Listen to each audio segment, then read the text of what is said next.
President Biden warns U.S. policy on Gaza could change. Former Russian president made a tough statement about the consequences for NATO soldiers in Ukraine. Kho Mu ethnic minority escaped poverty thanks to labor export. Hello, so good to see you again in today's news. I am Hoàng Yến and here we go, the first headline of the show. The U.S. President Joe Biden just warned Israeli Prime Minister Benjamin Netanyahu that U.S. policy in Gaza could change if the Israeli military doesn't do more to improve the humanitarian situation. I'm excited about this. According to the White House, during a phone call with his Israeli counterpart, Mr. Joe Biden stressed that Israel's strikes on humanitarian workers and the overall humanitarian situation are unacceptable.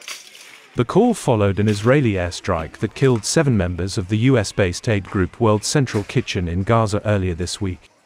According to information from the White House about the phone call, President Biden stressed the need for an immediate ceasefire, arguing such a move would be essential to stabilize and improve the humanitarian situation and protect innocent civilians.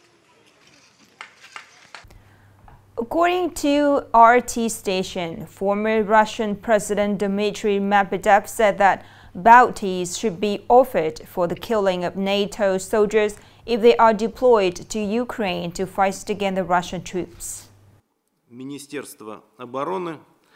In a post on social media, Mr. Medvedev lashed out at Kiev's Western backers, arguing that they are king the world for fools if they believe that sending foreign forces to Ukraine would not lead to a dangerous escalation. According to Mr. Dmitry Medvedev, if NATO soldiers do end up in Ukraine, they will not be limited to non-combat roles. Mr. Medvedev made the above comment while discussing the possibility of NATO sending military members for management and organization in Ukraine. According to Newsweek newspaper, NATO has not yet put boots on the ground in Ukraine, and Bloc Chief Mr. Jens Stoltenberg has pushed back on the suggestion that such an action will be taken in the near future.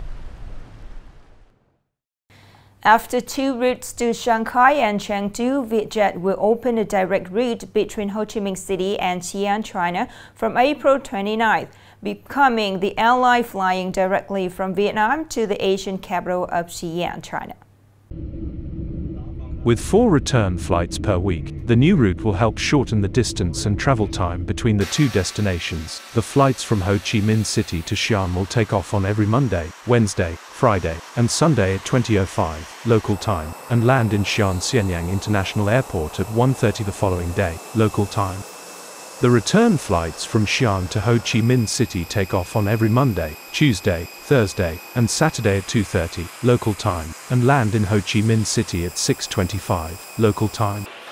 The new age carrier VietJet has not only revolutionized the aviation industry in Vietnam but also been a pioneering airline across the region and around the world. Upcoming are some updated news.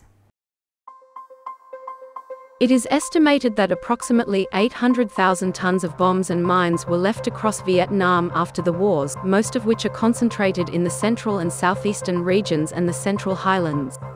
Around 5.6 million hectares, equivalent to 17.71% of Vietnam's total area, are still contaminated with unexploded ordnance as of the end of 2023. Since 1975, explosive remnants have killed more than 40,000 and injured over 60,000 in the country. A majority of them were children or the breadwinners of their families. For many years, Vietnam has always strived to collect and clear bombs and mines to clear the land and serve people's welfare and socio-economic development.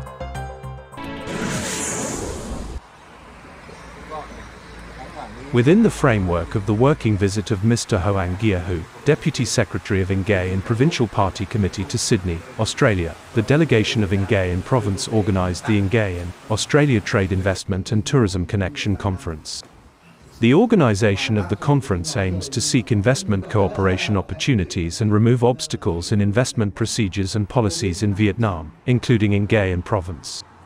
At the conference, Vietnamese Consul General in Sydney Nguyen Dang Thang shared with Australian investors and businesses that Nghe is one of the largest provinces and cities in Vietnam. Nghe has a favourable geographical location for sea, road and air traffic.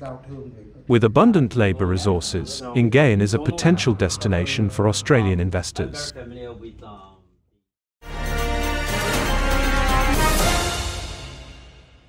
In recent years, labour export has helped many poor households in Kishan Highland district to eliminate hunger and sustainably reduce poverty. In particular, in Bingshan 2 village, Taka border Camille, many families with people working abroad not only escape from poverty but also become rich. Previously, Mr. Kut Van Foch's family only relied on one farming season, so his family's life was always poor. In 2022, Mr. Foch registered for a loan to work abroad. After more than 2 years working in Taiwan, in addition to the monthly remittances of more than 10 million Vietnamese dongs to his family, Mr. Foch also accumulated more than 300 million Vietnamese dongs. Currently, his family has built a solid stilt house. After 2 years of working abroad, I paid off all my debt. Working abroad brings stable income to my family. In 2022, Mr. Lu Van Kia registered to work in Taiwan for his eldest son. More than 2 years later, his eldest son sent more than 200 million Vietnamese dongs to his family. Mr. Kia built a solid stilt house and escaped poverty.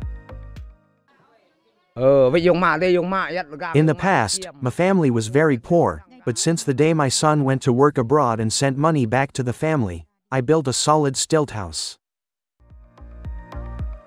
Ta Sa border commune, Khai Son district has more than 100 people working abroad.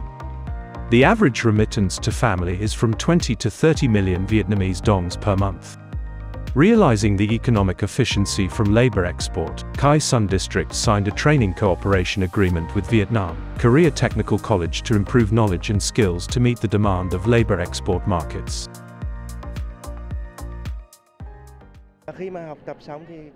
When they finish studying, they will have skills to work in businesses and earn more income. In addition, young workers with high skills will have better income when working abroad, especially labor markets such as Korea, Japan, Taiwan, and other advanced countries. This year Khai Son district strives to send 160 employees to work abroad.